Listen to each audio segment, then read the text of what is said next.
عزیز دوستو، آج کی اس ویڈیو میں ہم لوگ کالے جادو کے بارے میں تفصیل سے بات کریں گے۔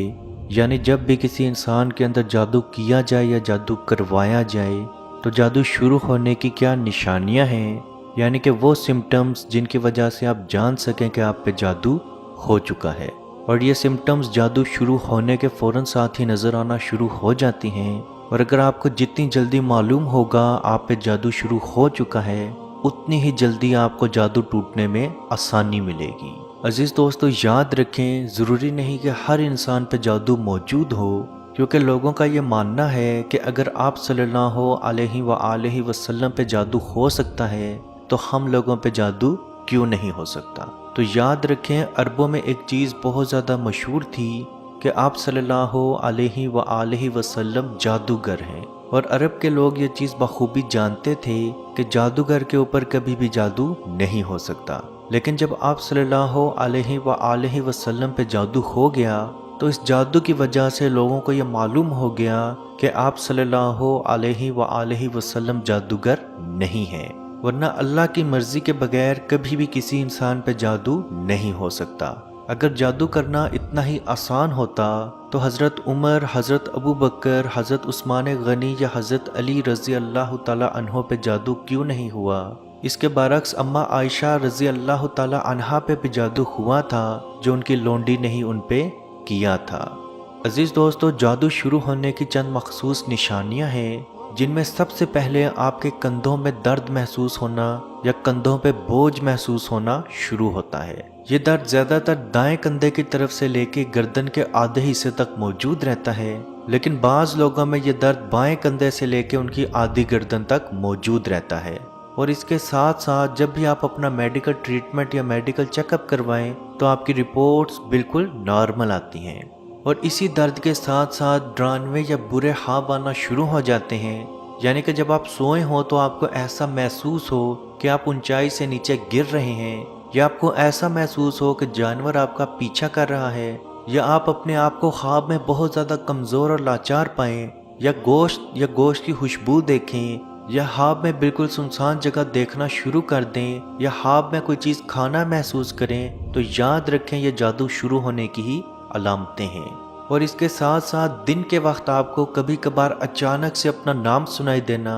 یا اچانک سے سائے نظر آنا، اگر آپ دوبارہ اس طرف دیکھیں تو آپ کو ایسا محسوس ہونا کہ یہ آپ کا وہم تھا، تو یاد رکھیں یہ بھی جادو شروع ہونے کی علامت ہے۔ عزیز دوستو، یاد رکھیں جب بھی آپ کو ایسا محسوس ہونا شروع ہو آپ فوراً ہی اپنا جادو کا علاج شروع کر دیں۔ اگر آپ کا علاج کرنے کے باوجود بھی یہ علامتیں ختم نہ ہو رہی ہوں یا تھوڑی سے تو کم ہوں لیکن اس کے باوجود بھی آپ کو آرام نہ آ رہا ہو تو آپ کسی اچھے عامل سے اپنا علاج ضرور کروائیں۔ یاد رکھیں اس دنیا میں اچھے اور برے دونوں عامل موجود ہیں، تو کوشش کریں صرف اسی عامل کے پاس جائیں جو اللہ اور اس کے نبی پہ ایمان رکھتا ہو اور قرآن و حدیث سے ہی آپ کا علاج کرے۔ عزیز دوستو، ویسے تو جادو کی اور بھی بہت ساری نشانیاں ہیں جن میں کپڑوں کا کٹ جانا، یعنی کہ آپ نے کپڑے بالکل نئے پہنے ہوں یا الماری میں بالکل صحیح سلامت دھو کے رکھے ہوں، اور جب آپ وہ الماری سے کپڑے باہر نکالیں تو ان پہ کٹ لگ چکا ہو، اور وہ کٹ اس طرح کا ہو کہ کینچی یا بلیڈ کی مدد سے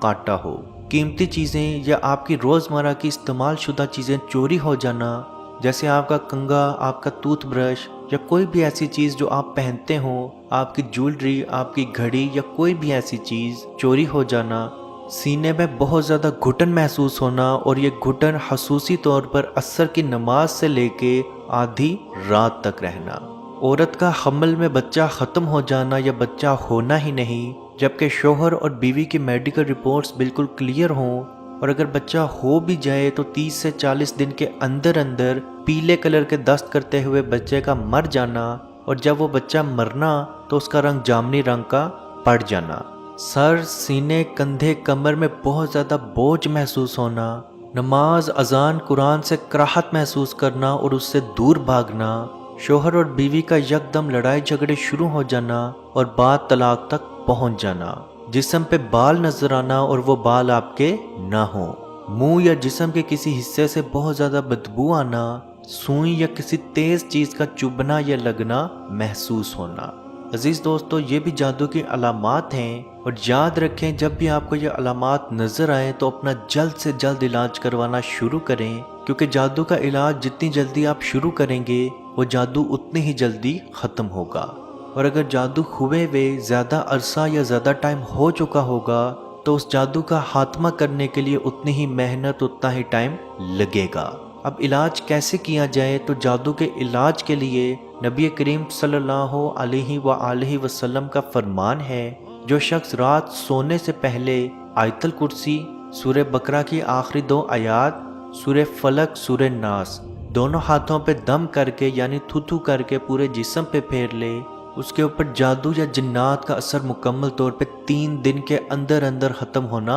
شروع ہو جاتا ہے۔ عزیز دوستو، جو لوگ جادو کرتے یا جادو کرواتے ہیں وہ اس چیز کو بالکل بھول جاتے ہیں کہ نبی کریم صلی اللہ علیہ وآلہ وسلم کا فرمان ہے، جس شخص نے جادو کیا، جادو کروایا یا جادو سیکھا یا جادو سکھایا، اس نے محمد صلی اللہ علیہ وآلہ وسلم کے لائے ہوئے دین سے شرک کیا۔ اور جادوگر صرف خود شرک نہیں کرتا، بلکہ جو شخص اس سے جادو کرواتا ہے، یا اگر کوئی شخص اس سے جادو کا علاج یا توڑ کروانے آیا ہے، وہ اس سے بھی شرک کرواتا ہے۔ اور یہی وجہ تھی کہ حضرت علی رضی اللہ تعالی عنہ جادوگروں کے سر قلم کر دیا کرتے تھے، اور بے شک ان کے دور میں بہت سارے ایسے جادوگر موجود تھے جن کے سر ان کے تن سے جدا کیے گئے۔ اور حضرت عمر رضی اللہ تعالی عنہ اور حضرت علی رضی اللہ تعالی عنہ کے دور میں جادوگر اپنے آپ کو جادوگر کہتے ہوئے بھی ڈرتا تھا، کیونکہ اس کو معلوم تھا اگر کسی شخص کو پتہ چل گیا کہ میں جادو کرتا ہوں تو میرا سر میرے تن سے جدا کر دیا جائے گا۔ تو عزیز دوستو، اللہ کا خوف دل میں رکھیں اور جادوگروں سے جادو کرنا یا جادو کا توڑ کروانا مکمل طور پہ چھوڑ دیں۔ اللہ پاک سے دعا ہے کہ ہم سب کو اپنے حفظ و ایمان میں رکھے، اور کشمیر کے بھائیوں پہ خصوصی رحم فرمائے اور ان کو آزادی کی نعمت عطا فرمائے۔ آمین۔ اللہ حافظ۔ اعوذ باللہ من الشیطان الرجیم، بسم اللہ الرحمن الرحیم، للہ ما فی السماوات وما فی الارض، وَإِن تُبْدُوا مَا فِي أَنفُسِكُمْ أَوْ تُخْفُوهُ يُحَاسِبْكُم بِهِ اللَّهُ فَيَغْفِرُ لِمَن يَشَاءُ وَيُعَذِّبُ مَن يَشَاءُ وَاللَّهُ عَلَى كُلِّ شَيْءٍ قَدِيرٌ۔ آمن الرسول بما أنزل إليه من ربه والمؤمنون كل آمن بالله وملائكته وكتبه ورسله لا نفرق بين أحد